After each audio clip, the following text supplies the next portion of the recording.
La création d'une présentation pour faire apparaître tous vos produits, c'est l'objet de cette vidéo. On se retrouve juste après l'introduction pour que je vous montre à quoi cela ressemble.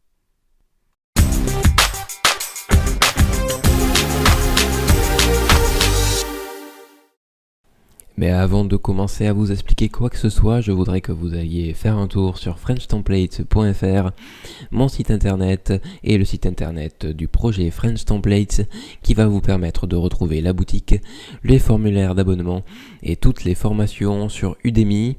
Ce sont des formations certifiées, je vous le rappelle, n'hésitez pas à aller faire un tour et en même temps laissez un petit like, un petit abonnement, ça fait toujours plaisir, merci.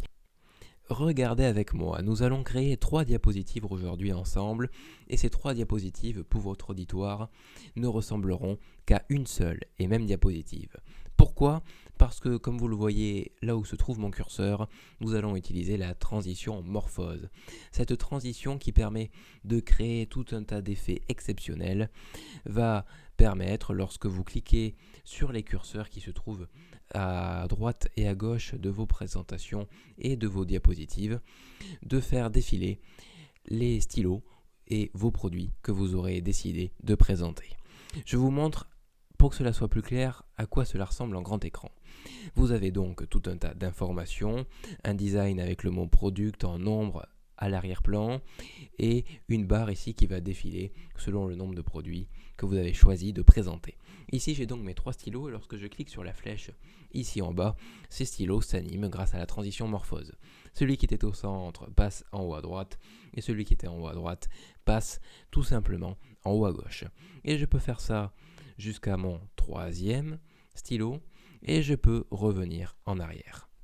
Vous voyez, c'est assez simpliste, c'est assez minimaliste et pourtant ça a un effet qui plaît beaucoup et qui permet d'accrocher votre auditoire. Nous allons voir comment faire cela. On se retrouve dans 1, 2, même 3 secondes. On est parti pour le plus important, il s'agit bien sûr de l'application. C'est le cœur de cette vidéo. Alors vous pouvez commencer en supprimant les 2 principales zones de texte qui sont créées par PowerPoint.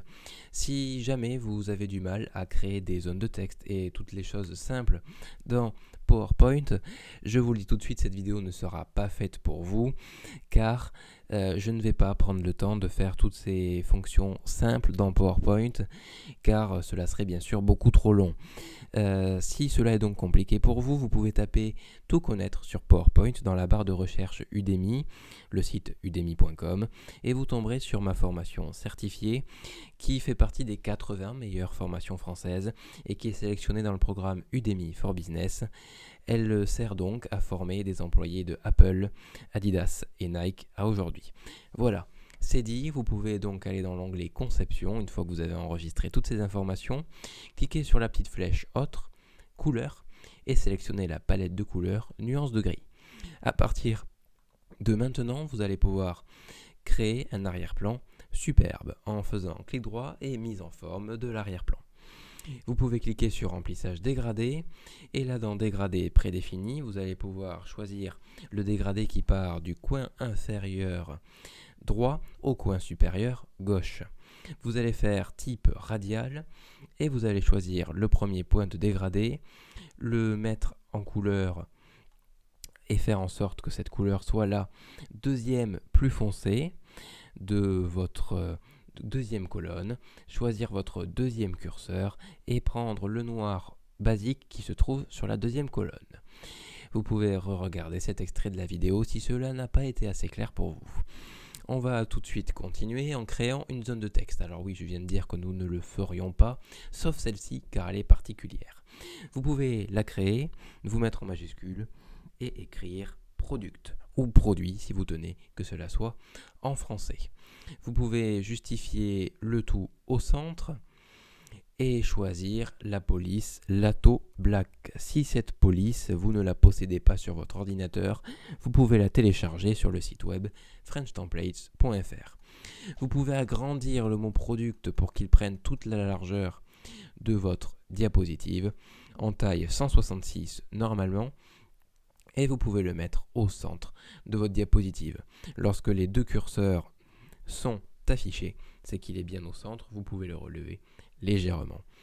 Très bien, vous avez fait déjà une bonne partie, vous pouvez légèrement changer la couleur si vous le souhaitez, afin que tout simplement le mot product se glisse mieux avec le reste de votre arrière-plan. Nous allons donc pouvoir créer l'effet avec la transition morphose, et pour cela nous allons importer tous les petits objets de décoration tout de suite. Les voilà qui sont arrivés. Vous voyez, j'ai fait venir mes 3 stylos qui sont les 3 stylos, mes 3 produits. À vous de mettre les produits que vous allez présenter à votre auditoire. 2 zones de texte qui met le prix. Une autre ici qui présente tout simplement le numéro de l'article puisque c'est le premier. Si jamais cette présentation n'est pas pour vous, vous pouvez mettre un petit mot pour faire défiler vos produits, cliquez sur les flèches, comme ça la personne est au courant, une signature et la fameuse flèche. Toutes ces zones de texte sont en lato fine et en taille 35. Nous allons faire insertion, forme et nous allons pouvoir créer un trait. Ce trait, vous le mettez parfaitement droit.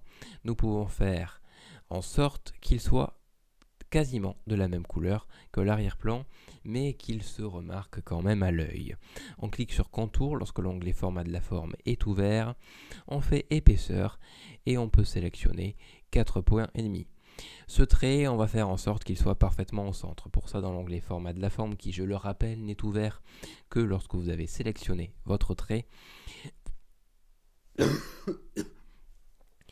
vous pouvez cliquer sur organiser, aligner, centrer. Et là, il est parfaitement au centre grâce aux flèches directionnelles qui se trouvent sur votre clavier. Vous pouvez réajuster votre trait. Vous pouvez alors le dupliquer en faisant CTRL plus clic et le mettre par-dessus l'ancien trait, le réduire, cliquer sur format de la forme, contour et mettre en blanc. Et comme ça, vous avez créé un curseur qui va changer de position au fur et à mesure que votre effet morphose se produit. Qu'est-ce qu'il nous reste à faire? C'est la question. Il va nous rester à tout simplement dupliquer cette fabuleuse tout simplement diapositive. Vous faites clic droit dessus, dupliquer la diapositive. Vous allez pouvoir remplacer le 1 par le 2 puisqu'il s'agit du deuxième produit, changer le prix si le prix est différent, supprimer votre zone de texte ici puisque maintenant la personne est au courant, sélectionnez votre première flèche, la dupliquer et tout simplement la changer de sens. Vous pouvez, grâce aux flèches directionnelles de votre clavier, l'emmener de l'autre côté. Vous pouvez ensuite sélectionner votre premier stylo, l'emmener sur sa position suivante. Pour pouvoir sélectionner l'autre stylo qui se trouve dessus, vous faites reculer jusqu'à ce qu'il passe dessous. Vous sélectionnez votre prochain stylo, l'emmenez par-dessus l'autre, sélectionnez la touche CTRL, puis la touche Maj, et le faites agrandir. Le fait d'appuyer sur la touche CTRL et Maj fait que votre image reste à des dimensions proportionnelles et en plus de ça, s'agrandit à partir de son centre. De la même manière, vous pouvez faire reculer jusqu'à ce que votre premier stylo arrive par-dessus. De la même façon, vous sélectionnez la touche CTRL et la touche Maj, vous réduisez le stylo et vous le mettez dans le coin supérieur droit. Bravo à vous, vous avez fait le principal, il ne reste plus qu'à dupliquer encore une fois la diapositive, à mettre le 2 en devinez quoi 3, à changer encore une fois le prix si vous en avez envie, et tout simplement à redimensionner et à redistribuer vos stylos ou vos produits dans les positions qui sont nécessaires. Vous pouvez sélectionner le premier, l'emmener au bon endroit, sélectionner le second et le mettre au centre, appuyer sur CTRL et sur Maj, l'agrandir, le mettre au bon endroit, appuyer sur format de l'image, reculer et le faire reculer jusqu'à ce que votre prochain stylo ou votre prochain produit arrive, le redimensionner et l'emmener au bon endroit. Vous remarquerez que nous pouvons alors faire en sorte que notre trait blanc recouvre l'entièreté de notre trait gris. De cette manière, le curseur fonctionne. Vous pouvez sélectionner toutes vos diapositives, faire transition et sélectionner morphose. Vous pouvez, si vous trouvez que l'effet se déroule trop rapidement, c'est de mettre une nouvelle durée en appuyant sur les curseurs dans l'onglet Transition. Et par exemple, mettre ceci à 3 secondes pour regarder ce que cela donne, vous faites Aperçu. Voilà, vous allez me dire, mais c'est très bien, nous avons créé un superbe effet, mais lorsque je clique sur la flèche, rien ne se passe. C'est tout à fait normal. Vous sélectionnez la zone de texte où se trouve votre flèche. C'est très important de sélectionner la zone de texte entièrement et non pas votre flèche comme je le fais actuellement. Vous sélectionnez donc la zone de texte, cliquez sur Insertion, puis sur Action. Vous allez faire créer un lien hypertexte vers la diapositive suivante et cliquez sur OK. Vous allez arriver sur la deuxième diapositive et faire exactement la même chose avec votre second curseur. Créer un lien hypertexte vers diapositive suivante. Pour votre deuxième curseur, vous allez faire la même chose, sauf qu'au lieu de sélectionner diapositive suivante, vous allez faire diapositive précédente pour revenir en arrière s'il y a besoin. Et pour votre troisième diapositive, vous pouvez supprimer le dernier curseur puisque il n'y a plus de produits après, sauf si vous faites le même effet avec plus de produits que 3. Vous pouvez sélectionner ce curseur, cliquer sur Action dans l'onglet Insertion et diapositive précédente, puis faire OK. J'ai une bonne nouvelle pour vous, nous avons terminé. Vous pouvez regarder ce que cela donne en grand écran. Vous avez vos stylos qui sont là ou vos produits, vous pouvez appuyer et un magnifique effet se produit. Vos produits vont pouvoir donc être présentés très originalement, d'une façon atypique et cela va à coup sûr permettre à votre auditoire de vous suivre et de vous faire vendre. Bravo à vous, vous avez réussi. Surtout, n'oubliez pas, c'est le plus important, libérez votre créativité. C'était French Templates.